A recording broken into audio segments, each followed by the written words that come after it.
Hi, ladies and gentlemen. Notes 3.1 are on sampling techniques, and today's video is going to be just very vocabulary heavy. So just bear with me so we can get all of this information down, and then once we get all of this vocabulary down, we will be able to apply that vocab to some types of questions, okay?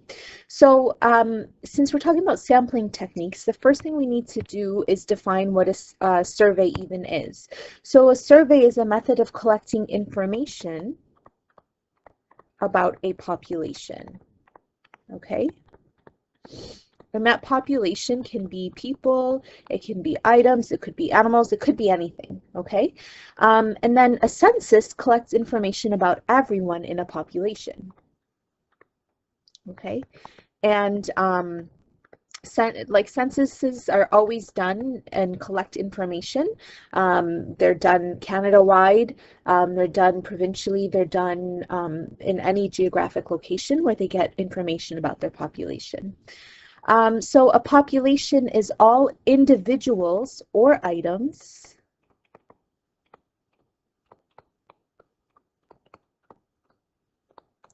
that belong to a group being studied.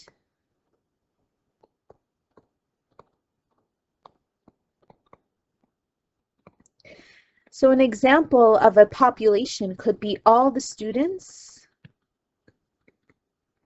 who take 3C math, okay? So you're part of that population, okay? A sample is a group of individuals because when we want to get information about people who take 3C, there are lots of people all across the province that take 3C. We want to get the information from a sample, so it's a group of individuals or items that represent a population.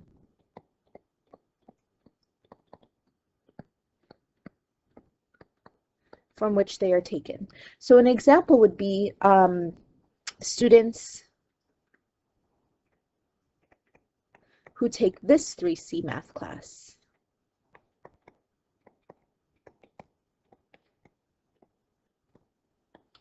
Okay, now sometimes when you get a sample, bias is going to happen, and bias occurs when the results of the survey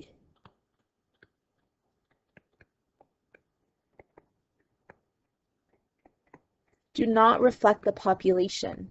It's not a good sample of the population. So for example, if I wanted to get information about 3C students across the entire province, I couldn't use just our class as an example because you are from the same geographic location, you go to the same school, you have the same teacher, all of that kind of stuff. It's not a good representative sample. Okay, all right, so now that we've talked about those things, there are 6 different sampling techniques, okay?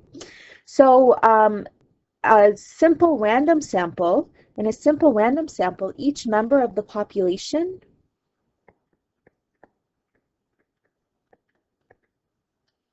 has an equal chance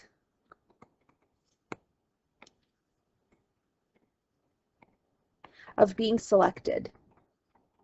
So let's say I go down my list and I put numbers in a hat and I pull out the numbers 3, 7, 9, 10, 12, and 24. On my list, that means that I would select the 3rd person, the 7th person, the 9th person, the 10th person, the 12th, the 24th. And that's what makes it random, because I'm not choosing who I'm picking, it's just randomly chosen. The problem with this is it's not always an accurate representation of the population.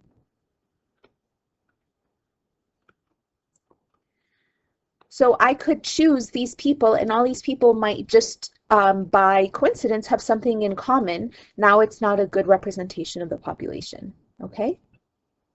A systematic example would be where every nth member of the population is selected, okay? So for example, if I wanted to figure out, if I wanted to do a sample of the school, it would be like every 4th person that enters the school, or that enters a movie theater, or anything at all. Okay? So that's a systematic sample. So the system is you're choosing every certain number of people. Okay, the next type of sample is a stratified random sample. In this, the population is divided into subgroups. So those subgroups could be based on gender, they could be based on age, nationality, interests, grade, anything. And then after they're divided into subgroups, then a random sample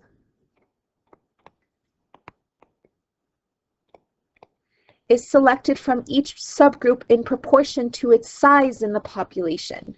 So in the random sample, the simple random sample, you're not taking into effect or into consideration that there are different types of people in your population. In a stratified random sample, you are taking into consideration the fact that there are different people in your sample, or in your population, excuse me. So for example, if you have a class that has 16 boys and 8 girls, and I want to take a quarter of each subpopulation, that means that I'm going to randomly choose, well, a quarter of 16 is 4, okay? And a quarter of 8 is 2. So I'm going to randomly choose 4 boys and 2 girls. Now my sample is a little bit more representative of the population, okay? The fourth type of sample is a voluntary response sample, sorry. This should say response, but your paper will say response, a voluntary response sample. And the sample contains members of the population who have chosen to respond. So the example here, or to the survey. So an example here could be like a comment card. So like if you've ever gone to a restaurant, sometimes they give you those cards at the end and they ask you to fill it out. It's voluntary. Some people will do it, not everyone will do it. So that's a voluntary response sample, okay? The fifth type of sample is a cluster sample, and that's where the population is divided into clusters, and a certain number of clusters are chosen. And then every member of the cluster is part of the sample. So this one's different than the stratified random sample because that's divided into subgroups and then you choose a certain percentage of each subgroup. But in the cluster sample, they're divided into clusters and then you take certain people or certain clusters, but you use the entire cluster when you take your sample. And then lastly, number 6 is a convenience sample. The sample contains those members of the population from which data is most easily collected. So here are our 6 different types of samples, and in each of those 6 samples there are things about them that are beneficial and things about them that may be a little bit of a, that may cause bias or may cause not a good sample. So I want you guys to start thinking about what's going to make some of these samples good, what's going to make some of these samples maybe not the best choice for a sample. Okay, so let's take a look at just one example right here.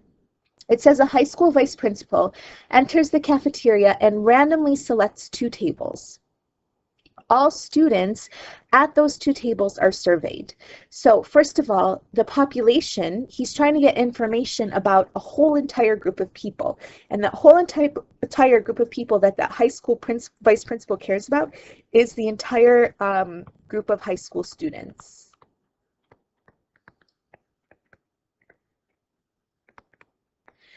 But he doesn't have the time to interview every single high school student. So he's getting a sample by selecting people at selected tables.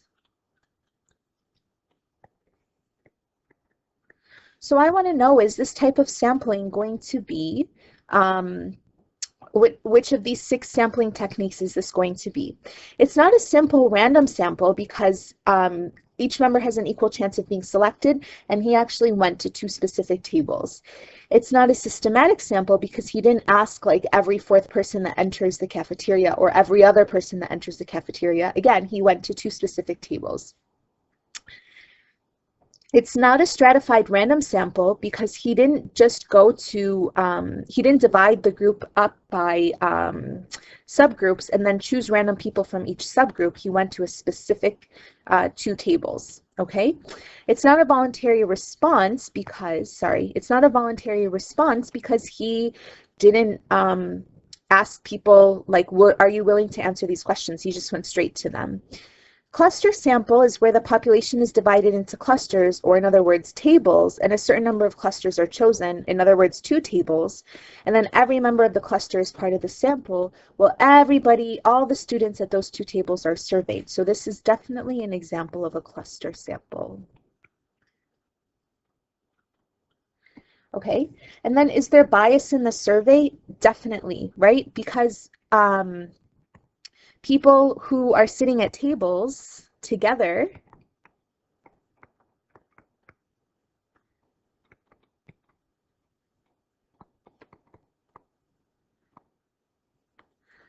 are probably friends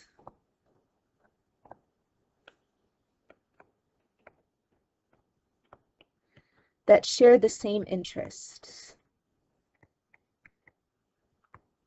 So their interests are going to influence what their answers are going to say, and that's going to influence the outcome of the survey, okay? It's still random.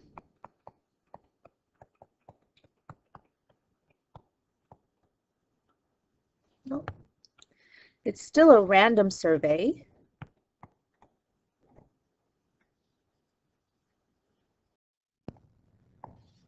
Because he chose 2 tables selected, they were selected randomly, but it's not, but there's bias in the survey. So even though it's random, it may not necessarily be the best of surveys. Okay, all right, that's it for lesson 3.1.